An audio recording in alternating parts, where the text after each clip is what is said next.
Have you ever felt like you see too much to truly fit in? You walk into a room, listen to a conversation, and instantly notice the logical gaps, the emotional blind spots, the subtle illusions. You see it all, but you say nothing.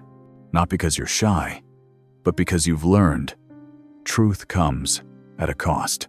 Arthur Schopenhauer, one of the most brutally honest philosophers in history, once said, "Intellect may illuminate the path, but it also burns the bridges behind you." Here's the paradox. The smarter you are, the more threatening you become, not because of what you do, but because of what your presence reveals. Your clarity exposes others' confusion. Your logic wounds their pride. And most people don't want the truth. They want to feel good about themselves. That's not your fault. It's a psychological reflex, a deep survival instinct. When people feel inferior, they don't listen. They retaliate. The mistake many intelligent people make is believing that knowledge alone is enough, that reason will always prevail. It won't, because people aren't driven by logic. They're driven by emotion, by ego, by the need to belong. So if you're someone who sees the world with painful clarity, if every conversation feels like a tightrope walk between honesty and offense, then it's time to learn something more powerful than knowledge. Strategy, a strategy to survive and influence in a world built not for the brilliant, but for the agreeable. Let me ask you something personal. Have you ever shared an idea that was clearly right, only to be met with silence? Or worse, subtle hostility?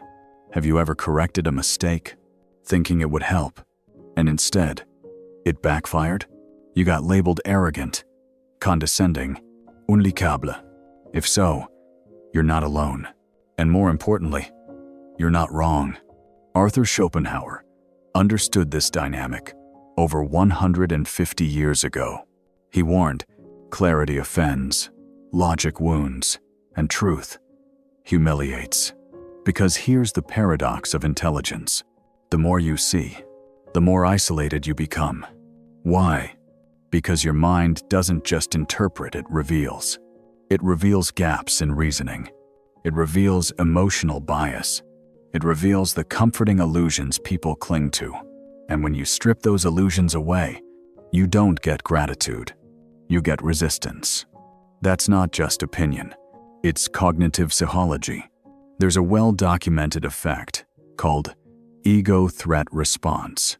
When people are proven wrong, even gently, the brain doesn't say, "Oh, thank you for this new information." It says, "Danger. Defend the ego. Attack the threat." This is why you can't just explain better or be more clear. You're not fighting ignorance.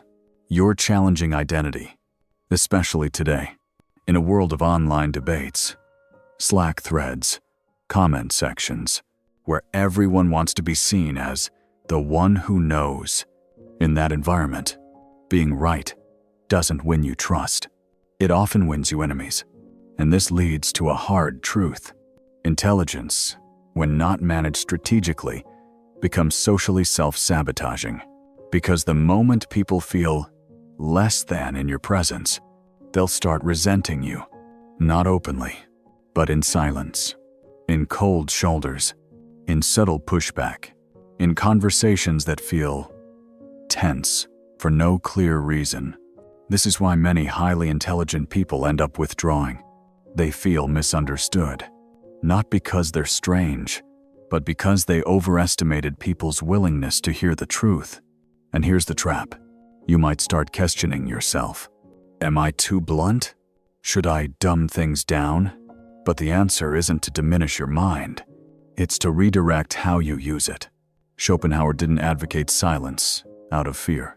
He advocated selective silence out of wisdom, because understanding when to speak, and more importantly, when not to, is the first step in turning your intelligence from a weapon that backfires into a tool that shapes reality. So if you've felt alone for seeing too clearly, don't shrink yourself. Don't apologize for your perception, but from this moment on, start playing a smarter game. And that game begins by mastering the art of strategic invisibility.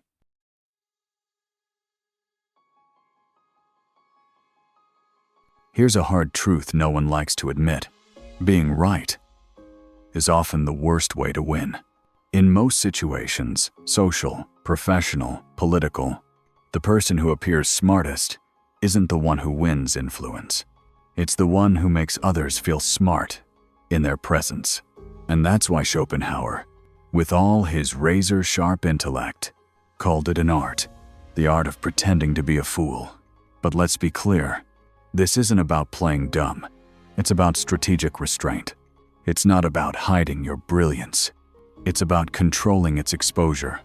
Because influence is rarely about who knows the most.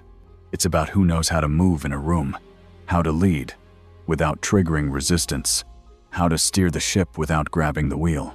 In politics, this is called soft power, the ability to shape outcomes without coercion, to influence without force, to guide people to a conclusion without making them feel like they've been guided. The best negotiators, diplomats, and CEOs understand this intuitively. Ever noticed how truly powerful leaders rarely dominate a room? They don't talk over people. They don't correct every mistake. They ask questions. They listen, or at least seem to. And by doing so, they gain leverage. Because here's the paradox. The more someone feels heard, the more they trust you.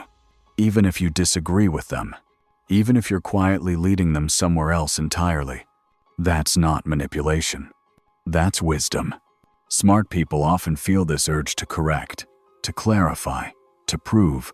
But what's the outcome? You corner the logic, but lose the room. You make the truth known, but you close the door to collaboration. And what Schopenhauer realized is this. In a world ruled by ego, truth needs a disguise. Sometimes that disguise is humility. Sometimes it's curiosity. Sometimes it's pretending you didn't already know the answer. It's not submission, it's strategy. Think about it like chess. The best players don't show their strength in the first 5 moves. They let the opponent feel comfortable, even superior, until the trap is set. In leadership, it's the same. The most effective CEOs don't walk into a boardroom to impress. They walk in to observe. They let others speak first. They let the room breathe. And then, when the moment is right, they offer a quiet insight, one that shifts the entire conversation. Not because it's loud, but because it's timed. This is the power of calculated simplicity, of being underestimated until you decide otherwise. So, if you're constantly trying to be seen as the smartest in the room, pause. Ask yourself, what's more powerful, being admired or being effective? Because influence doesn't belong to the loudest voice. It belongs to the one who knows when to speak, what to withhold, and how to make others feel like they found the answer themselves. That's not foolishness. That's mastery in disguise. Here's something most people never realize. Visibility is a double-edged sword.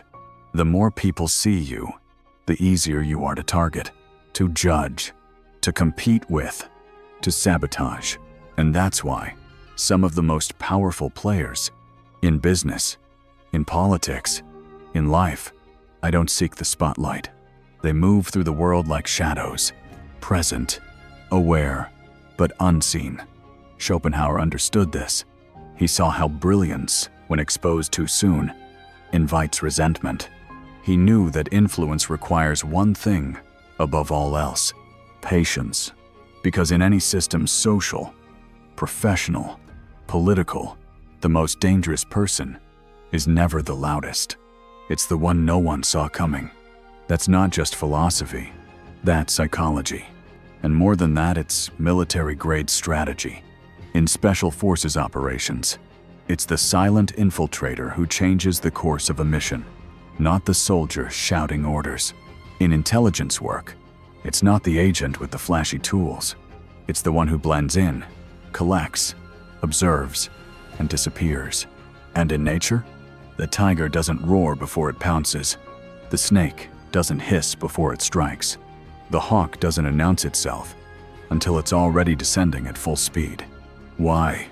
Because stealth amplifies precision. Invisibility isn't weakness, it's timing. And timing is everything. In social psychology, we call this the low-profile advantage. People don't fear what they don't notice. They don't defend against what they don't perceive as a threat. So when you lower your profile, you gain freedom. Freedom to move without friction, to fail without humiliation, to win without obstruction. And here's the beauty of it. When you're invisible, your mistakes go unnoticed, but your victories land like thunder. You become unpredictable, unblockable, untouchable. But let's be clear, invisibility is not irrelevance.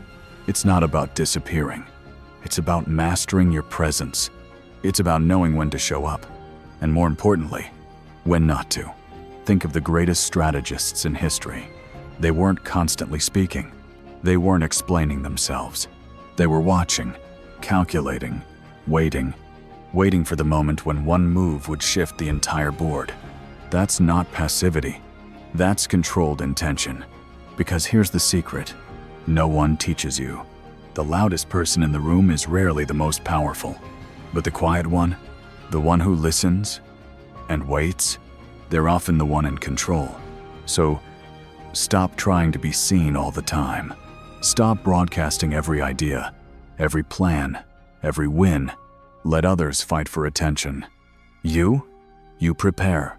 You gather information. You temper your edge not to display it, but to end the game before it begins. And when the moment comes, when it actually matters, you strike with such precision that no one can stop you. That's not being passive. That's playing chess, while everyone else is playing checkers.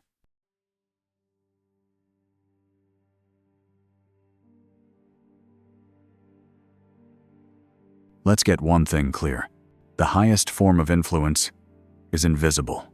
If someone knows you're trying to persuade them, their defenses rise. Their ego locks in. Their mind stops listening. But if they believe the idea was theirs, if they think they arrived at the insight, they will defend it, promote it, act on it with conviction. That is the genius of indirect influence. Schopenhauer touched on this, but the roots go back even further. To Socrates himself. Socrates never lectured. He asked questions. He planted seeds. He led people to conclusions they thought they reached on their own. That wasn't humility. It was tactical brilliance, because influence isn't about pushing ideas. It's about shaping thoughts through suggestion. Modern psychology has a term for this: guided cognition. Here's how it works. Instead of saying, "You're wrong, here's the truth," you say, "That's one way to see it." But have you ever looked at it like this? You're not telling, you're inviting. You frame a choice, where every option leads them closer to your intended outcome. But they still feel autonomous, still feel in control. And that feeling is everything.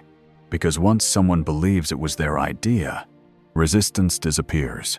Buy-in becomes effortless. Action follows. That's why the world's best negotiators don't argue. They don't overpower. They don't dominate the room. They steer it. They know how to ask the kind of questions that reframe a conversation without anyone realizing the frame just shifted. Now here's where it gets interesting. Brands do this every day. Advertising doesn't shout anymore. It whispers. It shows you a lifestyle, a problem gently solved, a you that feels smart for choosing it.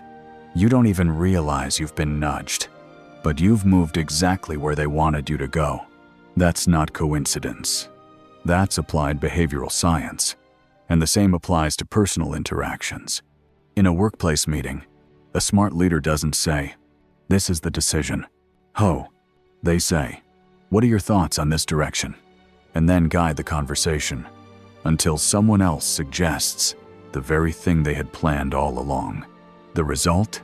No resistance, no egovar, just aligned movement, because everyone believes they contributed to the answer. And that's the point. True mastery doesn't need recognition.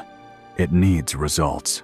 So ask yourself this: would you rather be seen as the smartest one in the room, or be the reason the entire room moves the way you intended, without even realizing it? Because that is the highest level of psychological strategy. It's not manipulation, it's leadership, and it starts with dropping the need to be right and embracing the art of being effective. Korjev.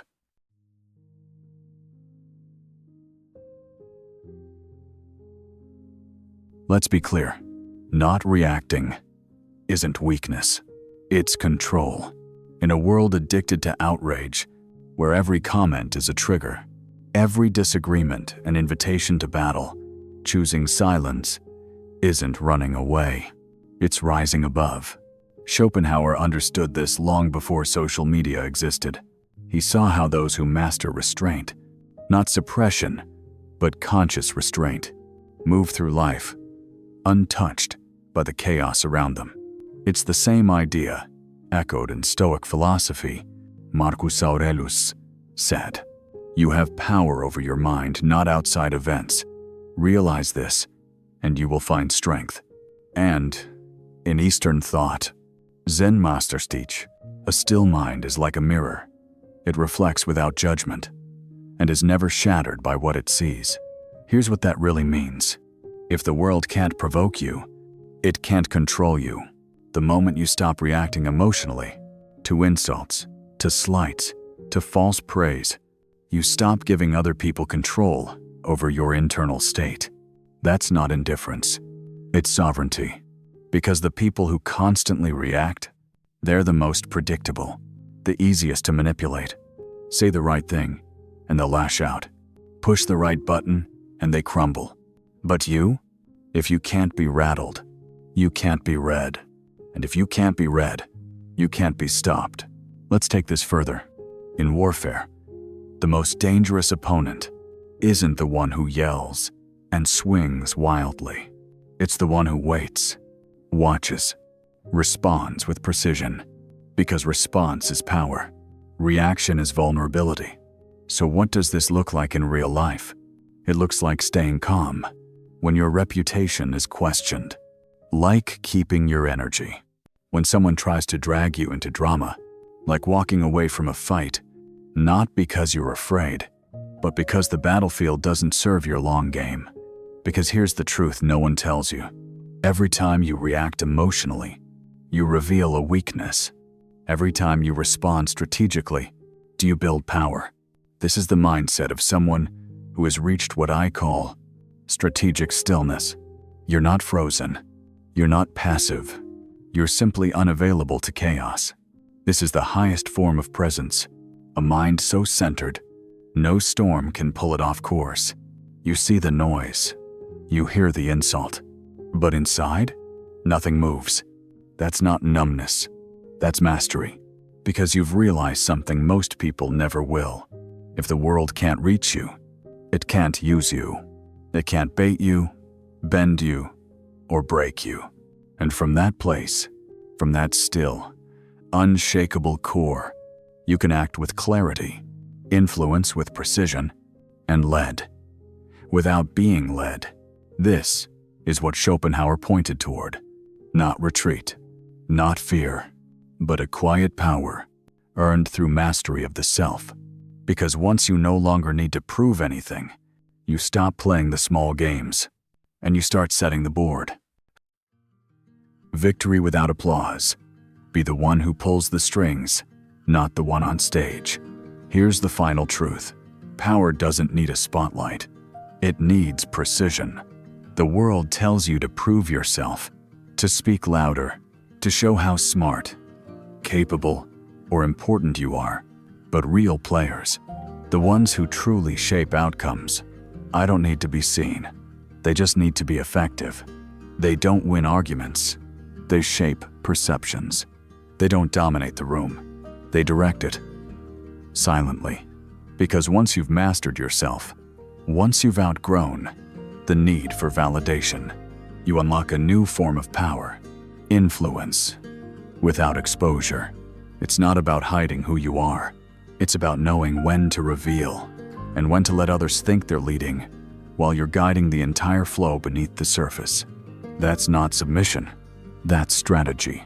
So ask yourself honestly, do you want to be the one constantly trying to prove you're the smartest in the room? Or the one who quietly orchestrates the entire game without ever needing to announce your presence? Because the world isn't won by the loudest. It's won by those who know how to move in silence.